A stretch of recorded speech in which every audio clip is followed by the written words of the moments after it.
Hey, ආයුබෝවන් and welcome. මේ video එකේ මම ඔයගලන්ට ෂෙයා කරන්නේ කැනඩා වලට එද්දී ඔයා බඩු පැක් කරද්දී කොහොමද ස්පේස් ඉතුරු කරගෙන ඒ වගේම ඉෆෙක්ටිව්ලි බඩු ටික පැක් කරගන්න කියන එක තමයි අද මම මේ වීඩියෝ එකේ tips and tricks ටික කියලා දෙන්නේ. ඉතින් මම හිතනවා ඔයගලන්ට important information ටිකක් මේ වීඩියෝ එකෙත් හම්බ වෙයි කියලා. මගේ channel එකට තාම subscribe කරලා නැත්නම් go ahead and do so. වැඩි වෙලා ගන්න නැතුව let's get right to the video. මෙන්න මේ වීඩියෝ එකේ මම මෙතන ලින්ක් කරලා තියෙන වීඩියෝ එකේ මොනවාද ගේන්න ඕනේ බඩු කියලා මම ඔයගලන්ට අයිඩියා එකක් දෙනවා. ඉතින් ඒක තාම බලලා නැත්නම් ඒකත් ගිහලා බලන්න.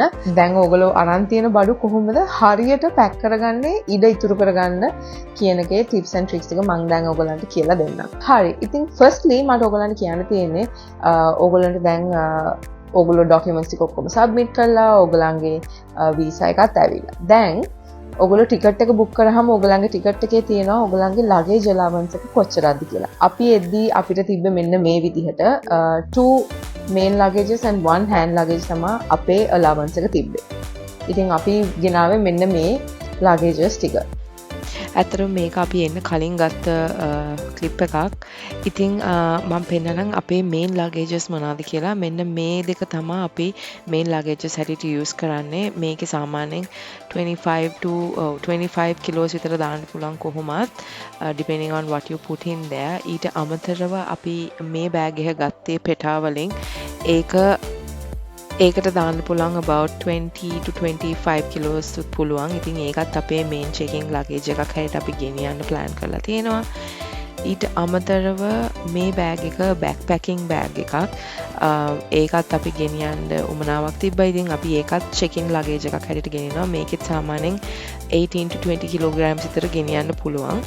ඉතින් ඒකත් අපි ගෙනනවා. ඉතින් අපේ main checking luggages වෙන්නේ මෙන්න මේ හතර. ඊට අමතරව අපි මේ දෙක ගෙනියනවා අපේ hand luggage හැටියට. red එක මගේ, black එක ජීගේ. ඉතින් ඊට අමතරව මේ hand luggages එකට අමතරව අපි backpack එකකුයි මම මගේ hand bag එකකුයි ගෙනියනවා. ඉතින් ඔයගලන්ට first මට කියන්න තියෙන්නේ ඔයගලන්ට දැන් ටිකට් එක ආවට පස්සේ ඔයගලන්ගේ luggages ටික ගන්න. ඔයගලන්ට already luggages නැත්නම් ගිහිල්ලා ගන්න. තව පොඩි information එකක් දෙන්න luggages ගැන. ඔයගලන්ට ගොඩක් variety එකක් තියෙනවා ලංකාවේ එක shops වල තියෙනවා ගන්න. හැබැයි ඔයගලන්ට cheapestම luggages ගන්න පුළුවන් වෙන්නේ පෙටා වලින්. හැබැයි පොඩි දෙයක් තියෙනවා ඒවා වැඩි කල් use කරන්න බෑ. එකපාරක් දෙපාරක් වගේ තමයි use කරන්න පුළුවන් වෙන්නේ. ඉතින් ඔයගලන්ගේ sole purpose එක එකපාරක් මෙහෙට අරගෙන එන්න නම් කැනඩා වලට එහෙනම් ගත්තට කමක් නැහැ. හැබැයි ඔයගලන්ට ඊට වැඩිය ටිකක් හොඳ luggage එකක් ගන්න පුළුවන් නම් මම ඒක recommend කරනවා. but පෙටාවල තියෙන luggages උත් use කරන්න පුළුවන්. ප්‍රශ්න තියෙන airlines වල ගොඩාක් luggages එහෙට මෙහෙට throw කරනවා. ඒව ගැන අපි care කරන තරම් care කරන්නේ නැහැ. ඉතින් ඕගොල්ලෝ ඒක ගැන පොඩ්ඩක් ඔළුවේ තියාගන්න. හරි, දැන් luggages ගන්නවා. ඊට පස්සේ ඔයා permanent resident කෙනෙක් හරි student කෙනෙක් හරි work permit එකක හරි එන්න plan කරන කෙනෙක් නම් ඔයා දන්නවා ඔයාට ගේන්න ඕන බඩු ටික important බඩු ටික මොනවාද කියලා. ඉතින් මගේ ඊළඟ tip එක ඇවිල්ලා ඔයගලන්ට හරියට බඩු ටික pack කරගන්න මුකුත් miss out වෙන්නේ නැතුව මට කියන්න තියෙන්නේ ඔයගොල්ලෝ packing list එකක් create කරගන්න.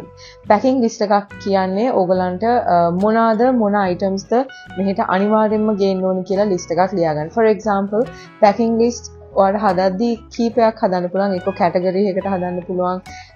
එක්ක purpose එකකට හදන්න පුළුවන්. for example category එකක් ගත්තොත් medicine, clothes, toiletries, makeup ඒ වගේ ඔයගලන්ට එක categorize කරලා ඒ විදිහට list එකක් හදාගන්න පුළුවන්. එහෙම නැත්නම් ඔයාට occasion එකකට pack කරන්න පුළුවන්. for example ගත්තොත් hiking or sports එහෙම නැත්නම් office interviews ඒ වගේ ඔයගලන්ට categorize කරන්න පුළුවන් තමන්ට කැමති විදිහට. හැබැයි ඔය කොයි විදිහට කරත් ඔයාට ගොඩක් important වෙනවා packing list එකක් තියෙන එක. එතකොට ඔයගලන්ට miss out වෙන්නෙත් නෑ ගේන්න ඕන දේවල්, වැඩිපුර දේවල් ගේන්නෙත් නෑ. අනිත් tip එක තමයි in advance pack කරන්න ගන්න. අන්තිම මොහොත වෙනකල් ඉන්න එපා. මොකද ගොඩාක් stressful වෙනවා මේ period එක. ඉතින් ඔයගලන්ට පුළුවන් තරම් ඉක්මනින් කලින්ම pack කරගන්න පටන් ගන්න. අනිත් දේ තමයි ෆ්ලයිට් ඩේට් එක ලඟ වෙන්න ඔයගොල්ලෝ ඔයාගේ friends and family එක කාලේ ගත කරන්න ඕනේ. ඒ වගේම තව ගොඩාක් stressful period එකක්. ඉතින් මුලින් කලින් පැක් කරන්න අරගත්තාම ඔයගොල්ලන්ට face out කරගෙන පැක් කරන්න පුළුවන්.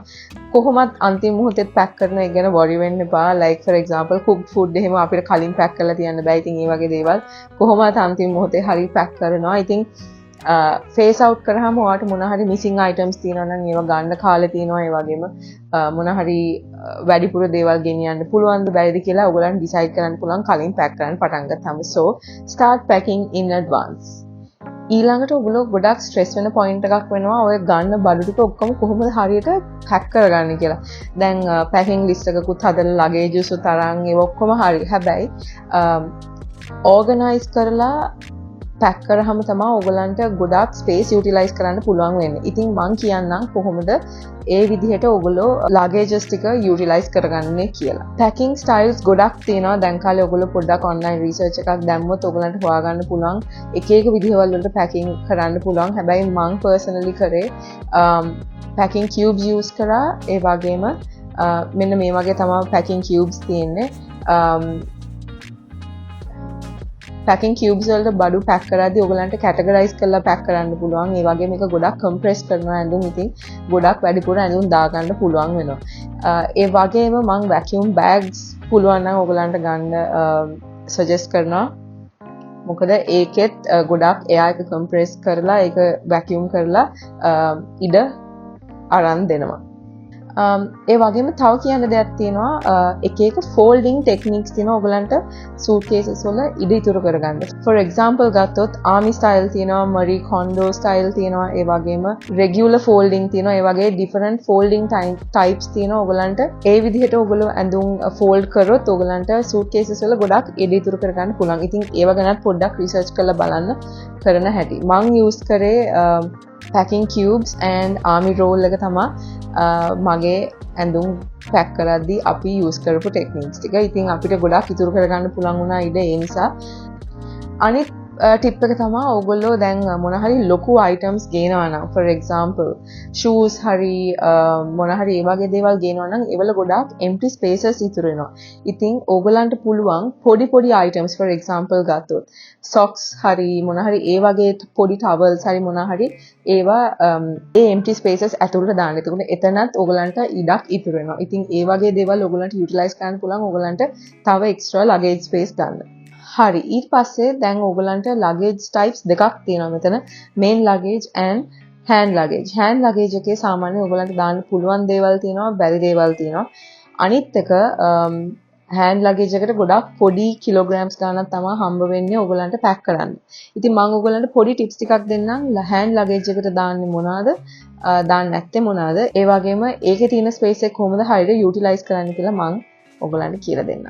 ඉතින් hand luggage වලට ඔයගොල්ලෝ දන්නවා සාමාන්‍යයෙන් දාන්න බෑ liquid items. liquid items දාද්දි තියෙනවා measurements ටිකක්. ඒ measurements වලට හරියන්න විතරයි ගෙනියන්න පුළුවන්. කියන්නේ පොඩි travel size දේවල් විතරයි ගෙනියන්න පුළුවන්. for example මම හිතන්නේ 100 milliliters හරි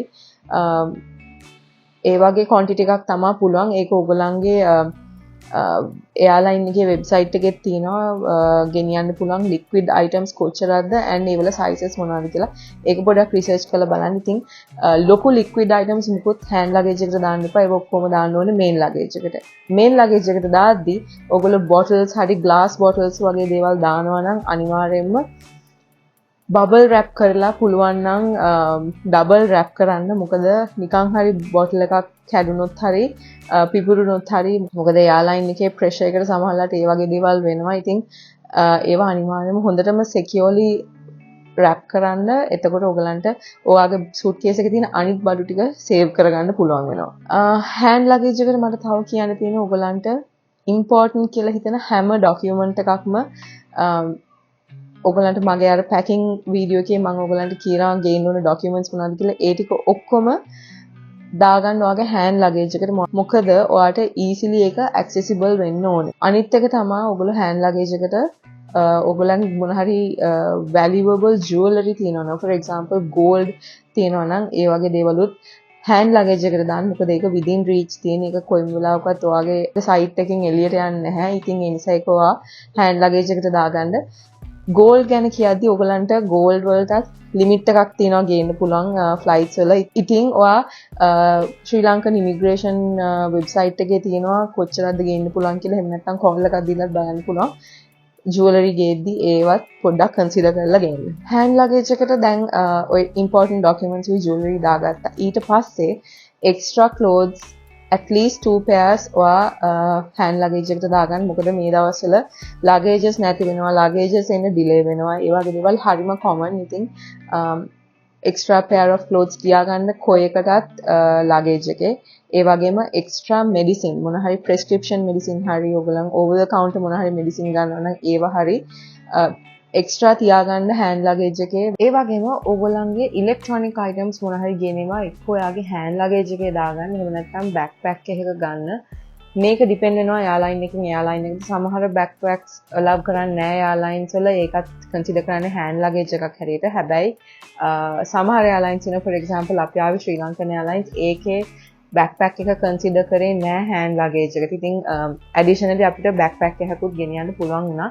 මං handbag එක ගෙනිච්චා G ගෙනිච්චේ backpack එක. ඉතින් අපේ දෙන්නගේ laptops අපි හැම වෙලේම අපේ ළඟ තියාගත්තේ and power bank chargers ඒ දේවල් ඔක්කොම අපි hand luggage එකට තමයි දාගත්තේ.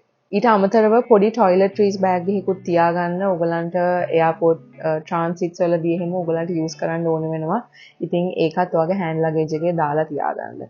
හරි, one more thing දැන් ඔයගොල්ලෝ ශ්‍රී ලංකාවේ ඉඳන් කැනඩා වලට fly කරනවා කියන්නේ ඔයගොල්ලන්ගේ flights අනිවාර්යයෙන්ම ගොඩාක් දිගයි, long haul flights වෙනවා. ඉතින් transits එහෙම තියෙනවා. ඉතින් එක tip එකක් මට ඔයගොල්ලන්ට දෙන්න පුළුවන්. ඔයගොල්ලන්ගේ flight එක පොඩ්ඩක් flight experience එක පොඩ්ඩක් improve වෙන්න ඔයගොල්ලන්ට activity එකක් මොන හරි ගෙන්න එක්කෝ ඔයගොල්ලන්ගේ iPad එක හරි phone එකේ හරි මොන හරි movie එකක් download කරලා එහෙම නැත්නම් songs activities ඒ වගේ මොනවා හරි book එකක් හරි ගේන්න ගොඩක් time එක යන නිසා ඒ time එක pass වෙන්න මොන හරි පොඩි දෙයක් කර කර යන්න පුළුවන් නම් ඒක ගොඩක් හොඳයි. ඉතින් ඒකත් consider කරන්න ඔයගොල්ලෝ බඩු pack කරද්දි. ඒ වගේම ඔයගොල්ලෝ දන්නවා flights වල කෑම බීම දෙනවා.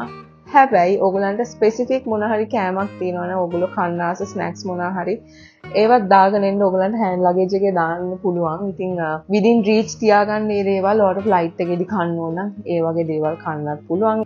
ඔන්න ওই ටික තමයි hand luggage එකට mainly යන්න ඕන දේවල්. දැන් අපි ගත්තොත් main luggage එක අර මම කියපු folding styles, packing styles ටික use කරලා ඔයගලන්ට ඒවා pack කරගන්න පුළුවන්. හැබැයි for example ගත්තොත් ගොඩක් important දේවල් තියෙනවා cooked food වගේ දේවල් make sure ඔයගොල්ලෝ vacuum seal කරලා double pack කරලා ඒවා ගේන්න. මම කලින් කිව්වා වගේ නිකන් හරි එකක් කැඩුනොත් හරි එක package එකක් leak වුණොත් හරි ඒ suitcase එකේ තියෙන හැමදේම ගන්න බැරි වෙනවා. ඉතින් ඒකත් consider කරන්න ඔයගොල්ලෝ pack කරද්දී. අනිත් දේ තමයි ඔයගොල්ලෝ medicines pack කරද්දී medicines දැන් ඔයා prescription medicines මොනවා හරි use කරනවා නම් ඒවල copy එකක් ඒ bag එකේ දාලා තියෙනවා. for example ඔයා 6 months වලට supply එකක් ගේනවා නම් medicines ඒ medicine prescription එක ඔයාගේ ඒ medicines දාන bag එකේ දාලා තියන්න. මොකද සමහරවිට customs වලින් ඇහුවොත් ඇයි මෙච්චර medicine ගේන්නේ කියලා ඔයාට ඒක prescribe නම් ඔයාට ඒක ගන්න පුළුවන් prescription එක පෙන්වන්න පුළුවන් මේ මගේ prescribe medicine ඉතින් මං ඒක ගෙනාවා කියලා. ඉතින් ඒ වගේ දේවල් මතක තියාගන්න. අනිත් එක importantly දැන් මං කියවනේ packing list එකක් හදාගන්න කියලා. ඔයගොල්ලෝ ඒක separate තියාගන්න. හැබැයි ඔයගොල්ලෝ බඩු pack කරාට පස්සේ වෙනම list එකක් හදාගන්න මේ bags වල මොනවද තියෙන කියලා. ඒ කියන්නේ each bag එකකට හරියන්න වෙනම list එකක් ලියාගන්න මේ bag එක ඇතුලේ මොනවද තියෙන කියලා. especially for your reference ඒ වගේම ඔයාට immigration customs එකේදී අහුවොත් මොනවද මේවල තියෙන්නේ කියලා ඔයාට ගොඩක් lazy packing list එකක් තියෙනවා නම් මේ bag එකට මොකද ඔයාට bag එක අරගෙන බල ඉන්න ඕනේ. ඒ වගේම ඔයගොල්ලෝ settle වෙද්දී ඔයගලන්ට ඒ bag එකේ මොනවද තියෙන්නේ කියලා බලන්න ඔයගලන්ට list එක බලන්න පුළුවන්. මොකද ඔයගොල්ලෝ Airbnb එකේ ඉන්නවා නම් එහෙම නැත්නම් යාළුවෙකුගේ ගෙදර හරි ඉන්නවා නම් ඔය හැමදේම එළියට ගන්න යන first few days ඉතින් සමහර දේවල් තියෙන ඔයගොල්ලෝ permanent තැනකට ගියාට පස්සේ තමයි එළියට ගන්න. ඉතින් ඒ හින්දා මේ ලිස්ට් එක ගොඩාක් යූස්ෆුල් වෙන්න පුළුවන්. අනිත් දේ තමයි බඩු පැක් කරද්දී මේන් ලගේජස් වල මම ඉස්සෙල්ලා කිව්වා වගේ ඔයගලන්ට මොන හරි පැක්ස් වල එන දේවල් තියෙනවා නම් කඩලා separately ගේන්න පුළුවන්. ඒවා කඩලා ගේන්න. for example sanitary napkins හරි සමහන් පැකට්ස් හරි වගේ දේවල් ඔයගලන්ට පුළුවන් නම් කඩලා ගේන්න. මොකද නැත්තම් පැක් එක පිටින් දැම්මම මෙතනට වෙනම බ්ලොක් එකක් හැටියට ඒක යනවා. ඉතින් කඩලා දැම්මම මේවා පොඩි පොඩි හිස් තැන් වලට පොඩි ස්පේසස් වලට දාන්න පුළුවන්. ඉතින් ඒ නිසා පුළුවන් නම් ඒ වගේ කඩලා ගේන්න පුළුවන් පැක්ස් මොන හරි තියෙනවා නම් කඩලා ගේන්න. මං හිතනවා මං ගොඩාක් areas cover කරා කියලා. Let me know if I didn't. සමහර areas මට address වුණ නැති වෙන්න පුළුවන්. එහෙම වුණා නම් මට comment එකක් දාලා කියන්න. ඔයගලන්ට වැඩිපුර මොන හරි information ඕන නම් මොන හරි ගැන I would love to answer your questions. හරි. ඉතින් ඔන්න ඔය ටික තමයි මට මේ වීඩියෝ එකෙන් ඔයගොල්ලොත් එක්ක share කරගන්න ඕනුනේ. මං ඉස්සලා කිව්වා වගේ මගේ channel එකට තාම subscribe කරලා නැත්නම් go ahead. And also මේ වීඩියෝ එකෙන් ඔයාලට පොඩි එක tip එකක් හරි trick එකක් හරි හම්බුණා නම් thumbs up එකක් දෙන්න අමතක කරන්න එපා. ඒ වගේම මගේ link කරලා තියෙන videos බලන්න and check out my channel. I think thank you so much for watching today's video. මම හිතනවා ඔයගොල්ලෝ මගේ අනිත් videos උත් බලයි කියලා. එහෙනම් මම තව video එකක් අරන් එන්නම් next few weeks වල. All the best. Take care and stay safe.